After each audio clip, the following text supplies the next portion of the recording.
Assalamualaikum warahmatullahi wabarakatuh. Kami dari kelompok 3 akan mempresentasikan hasil kerja kelompok kami, yaitu cara pandang penjelasan mengenai kehidupan dan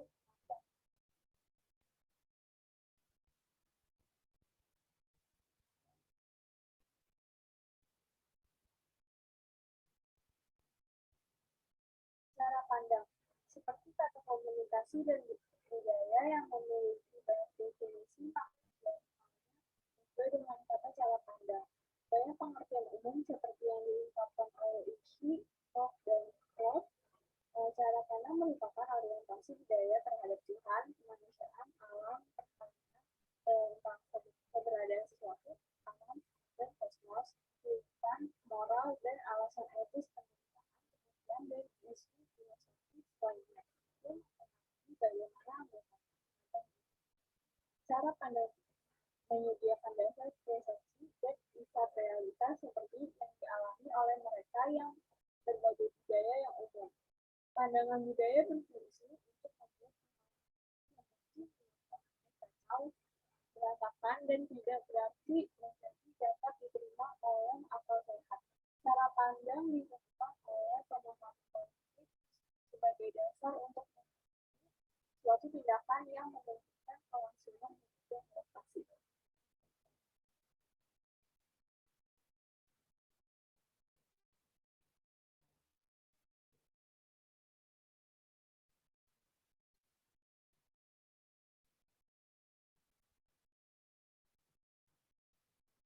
Cara pandang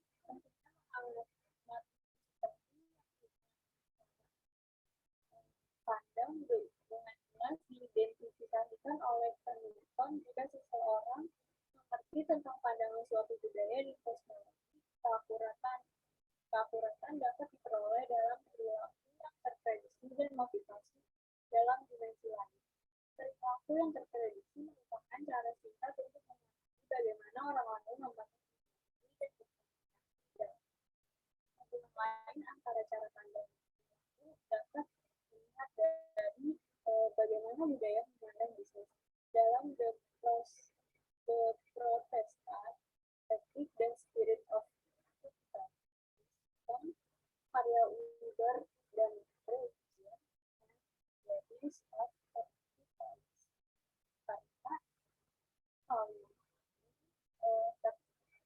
terdapat pembahasan mengenai hubungan antara agama, perdagangan, dan politik. Kedua penulis ini menunjukkan bahwa ada hubungan manusia yang terjadi. Bartos menegaskan hubungan ke masa sekarang ketika ia menuliskan dasar budaya suatu negara dan faktor penentu tentang sosial dan bisnis yang paling penting adalah agama dan kepercayaan. Filosofis seseorang.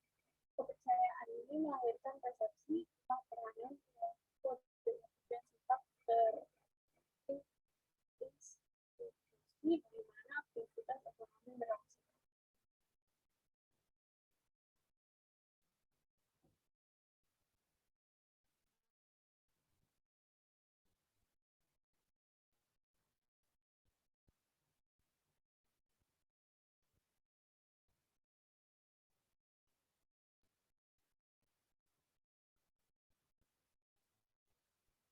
Bentuk cara pandang mengenai berbagai bentuk ini, para ahli percaya bahwa yang paling penting dapat diklarifikasikan baik secara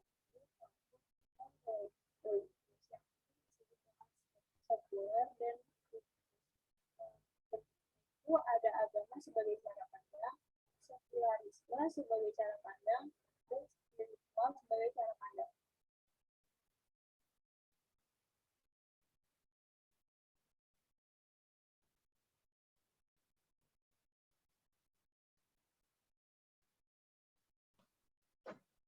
Agama Yahudi. Agama Yahudi merupakan salah satu dari agama yang monoteis di dunia.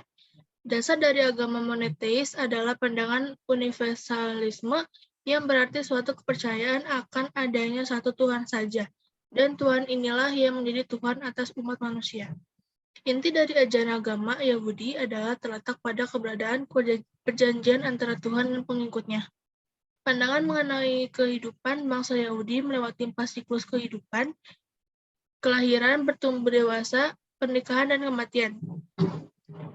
Semua tahap ini berkaitan langsung dengan agama Yahudi karena semua itu menekankan hal-hal yang rohani.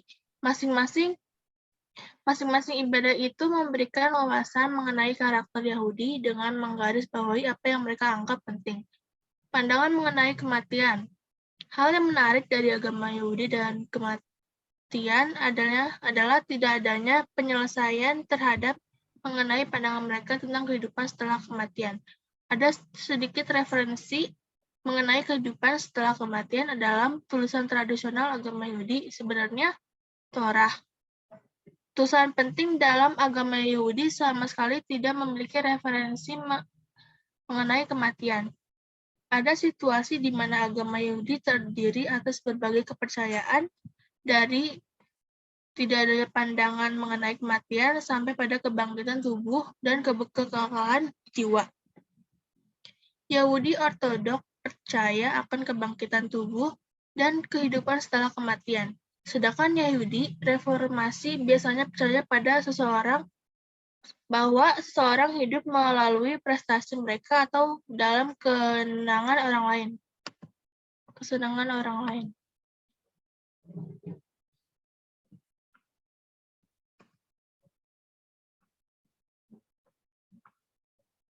Agama Islam. Islam merupakan agama yang paling cepat bertumbuh di dunia, dengan sekitar 1,5 miliar pengikut tersebar di seluruh dunia. Islam menempati 20% dari total penduduk dunia. Islam menyatakan bahwa hanya ada satu Tuhan. Islam diajarkan bahwa Allah itu satu.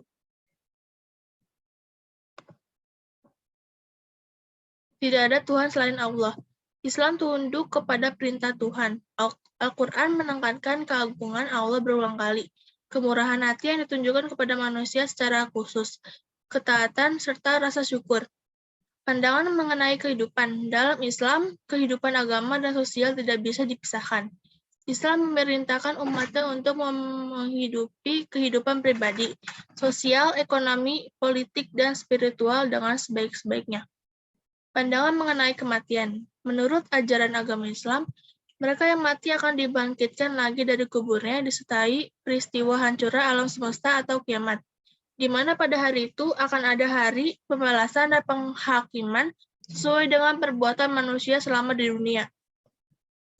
Manusia akan dihakimi menurut perbuatan baik dan buruk mereka yang dicatat oleh malaikat.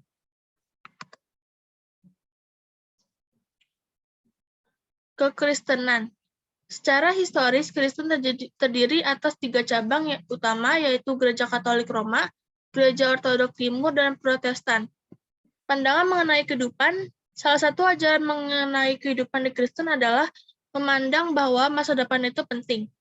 Bagi orang Kristen, tidak masalah apa yang terjadi di masa lalu, masa depanlah yang menentukan. Tuhan mengampuni kesalahan dan menawarkan pertobatan dan dorongan untuk maju. Pandangan mengenai kematian. Kepercayaan akan kehidupan kekal dan bahwa keselamatan hanya mungkin melalui Sang Pencipta yang Maha Pengasih. Ada yang berpegangan pada Yohanes 11:25-26 sebagai petunjuk dan inspirasi akulah kebangkitan. Barang siapa percaya kepadaku, ia akan hidup walaupun ia sudah mati. Dan setiap yang hidup dan percaya kepadaku, dia tidak akan mati selama-lamanya. Percaya engkau akan hal ini? Tujuan umat Kristen adalah untuk bersama-sama dengan Tuhan di surga selama-lamanya. Surga merupakan tempat bagi mereka yang hidup dengan baik dan benar, dan yang jahat akan berada di neraka selamanya.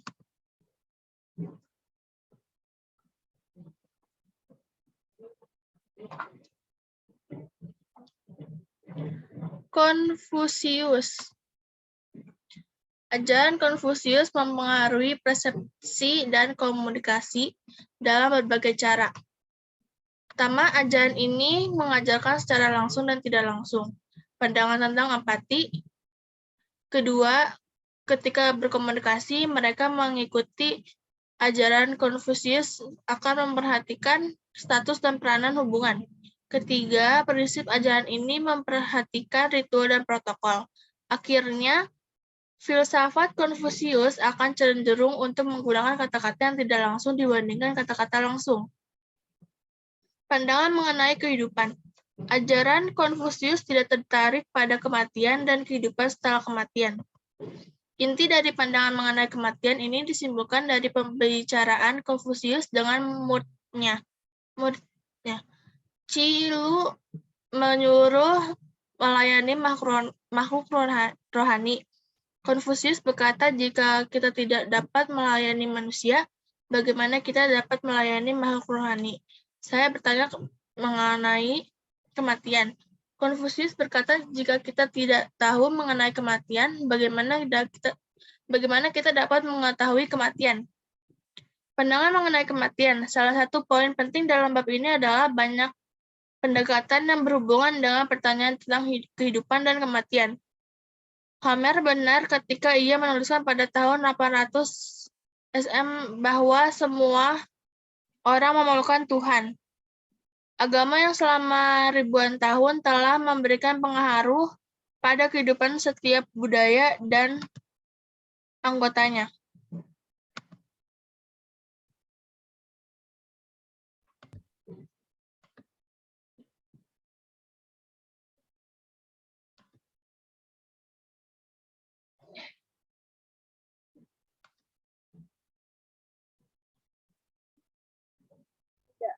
Agama terbesar kelima yang dapat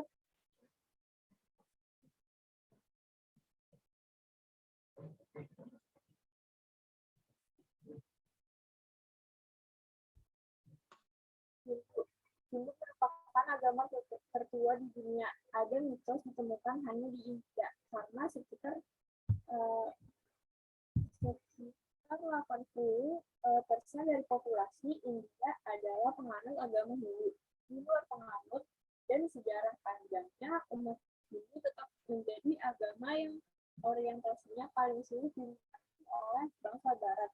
Menurut teori sejarah, Hindu dimulai pada tahun 400 yang lalu ketika sekelompok suku Arya ke Indo-Eropa yang bertujuan menyerang India Utara. Ketika suku Arya ini pindah lembah Sinai Indus, mereka berbaur dengan orang pribumi. Berbagai budaya, tradisi, ritual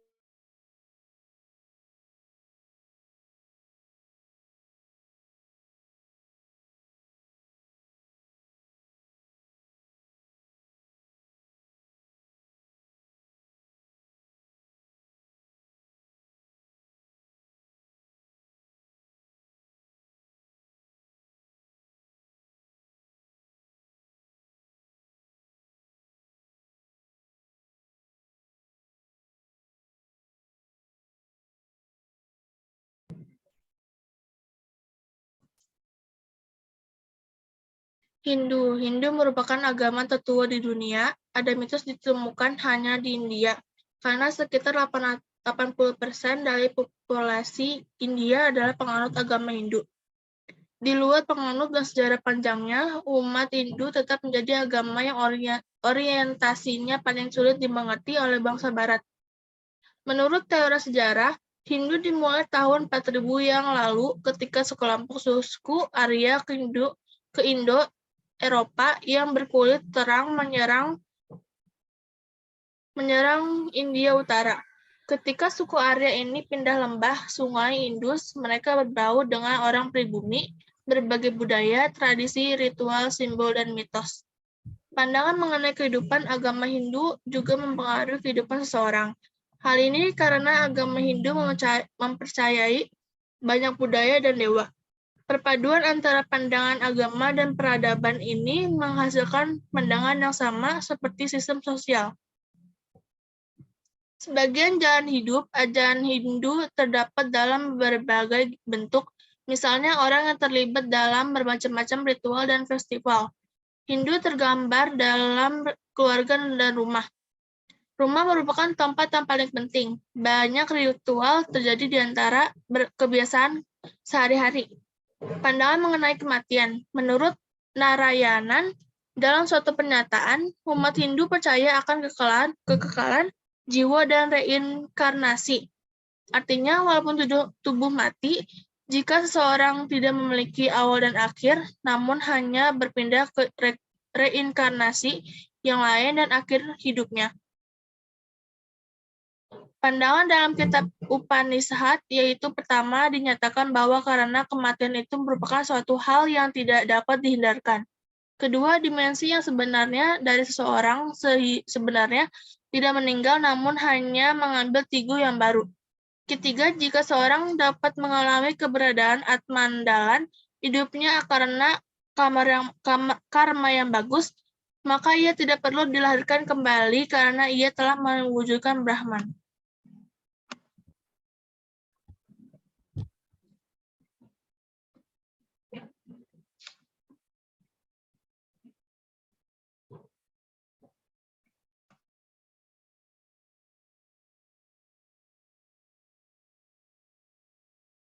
Buddha.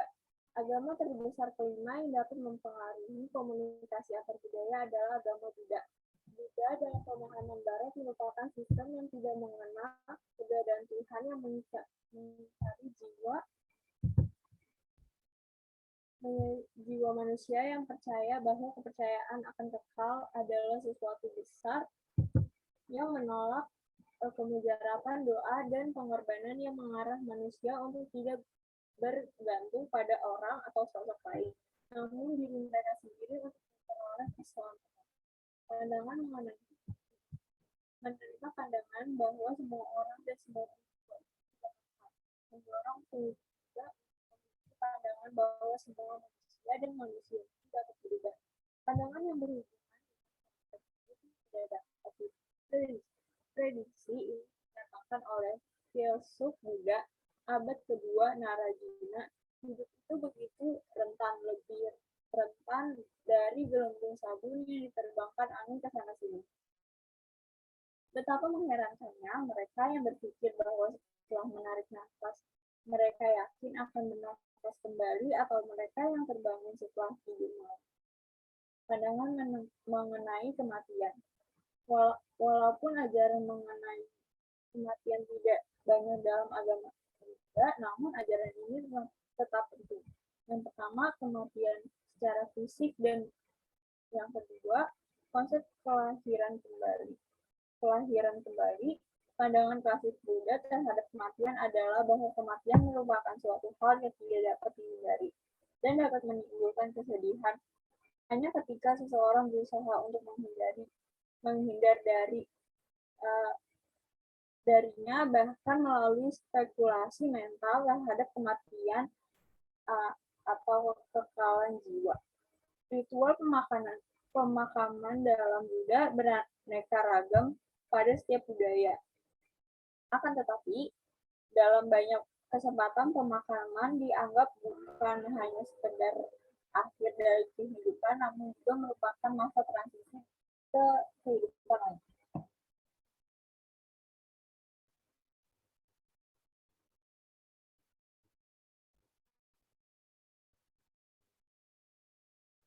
Perspektif perkembangan mengenai kematian, penyebab kematian, dan harapan mengenai kematian.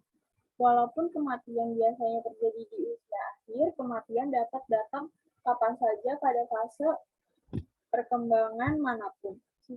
Sikap terhadap kematian pada beberapa fase perkembangan.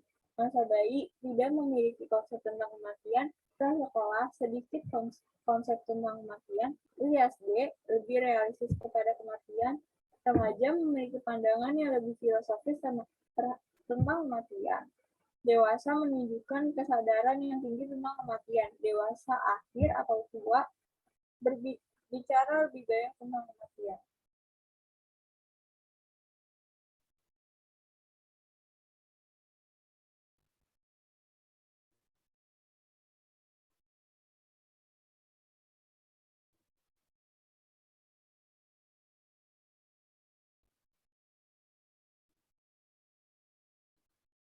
Kesimpulan. Cara pandang merupakan orientasi budaya terhadap Tuhan, kemanusiaan, alam semesta, kehidupan, kematian, penyakit, dan isu filosofi lainnya mengenai keberadaan sesuatu. Walaupun cara pandang dikomunikasikan melalui banyak cara seperti sekuler dan rohani, agama merupakan elemen utama budaya di mana cara pandang seseorang berasal. Meskipun semua agama memiliki prinsip ini, namun masing-masing memiliki kesamaan di antara spekulasi mengenai arti kehidupan dan tempat perlindungan setiap anggotanya. 5. Tradisi agama terkemuka memberikan anggotanya nasihat bagaimana hidup dan penjelasan mengenai kematian. Sekian dari kelompok kami. Kurang lebihnya mohon maaf. Wassalamualaikum warahmatullahi wabarakatuh.